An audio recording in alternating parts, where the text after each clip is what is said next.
जब भी दुनिया किसी कोने में संकट आता है, चाहे वह युद्ध हो, प्राकृतिक आपदा हो या फिर मानवीय संकट, भारत हमेशा एक जिम्मेदार वैश्विक नागरिक की भूमिका निभाता है। चाहे वह यूक्रेन युद्ध के दौरान ऑपरेशन गंगा रहा हो, अफगानिस्तान से निकासी अभियान या अब हाल ही में ईरान इजरायल संघर्ष के बीच ऑपरेशन सिंधु, भारत ने यह बार बार साबित किया है कि वह सिर्फ अपने ही नागरिकों की नहीं बल्कि अन्य देशों के लोगों को भी सुरक्षा के लिए हर संभव प्रयास करता है। 2025 में जब ईरान और इजरायल के बीच तनाव बढ़ा तो भारत ने बिना समय गंवाए अपने नागरिकों को निकालने के लिए ऑपरेशन सिंधु शुरू किया।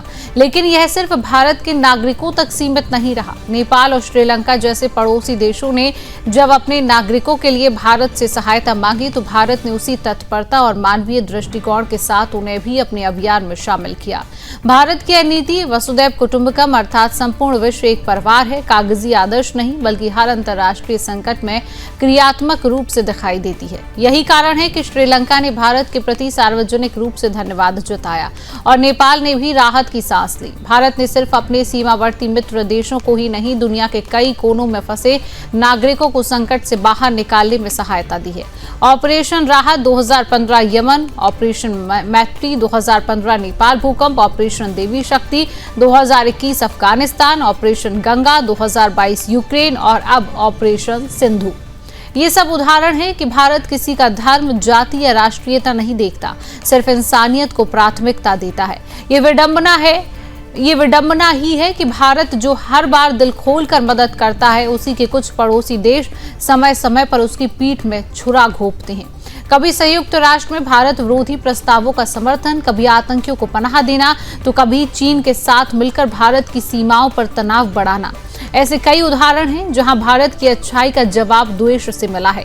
क्या यह केवल कूटनीतिक मजबूरियां हैं या फिर इन देशों की स्मृति कमजोर है जो भारत की उदारता को भुला देते हैं? सवाल यह भी उठता है कि क्या भारत को अब अपनी नीतियों की पुनर्समीक्षा करनी चाहिए या इसी रास्ते पर आगे बढ़ते हुए उम्मीद करनी चाहिए कि एक दिन ये देश भी मानवता का मूल्य समझेंगे। भारत की नीतियां केवल रणनीतिक नहीं बल्कि गहरी सांस्कृतिक और नैतिक जड़ों से जुड़ी हैं। सर्वे भवन्तु सुखना की भावना भारत की विदेश नीति में स्पष्ट दिखाई देती है। फिर भी जब वही देश भारत की सद्भावना का गलत फायदा उठाते हैं या उसे नजरअंदाज करते हैं तो यह सवाल उठता है कि क्या भारत की अच्छाई को उसकी कमजोरी समझा जा रहा है। भारत ने फिर एक बार दिखा दिया कि वह सिर्फ एक ताकतवर राष्ट्र नहीं बल्कि एक संवेदनशील और जिम्मेदार वैश्विक शक्ति है। अब समय आ गया है कि दुनिया और विशेषकर भारत के पड़ोसी देश उसकी इस उदारता और साहस को केवल संकट के समय नहीं, हर दिन पहचाने और उसी भाव से रिश्ते निभाएं।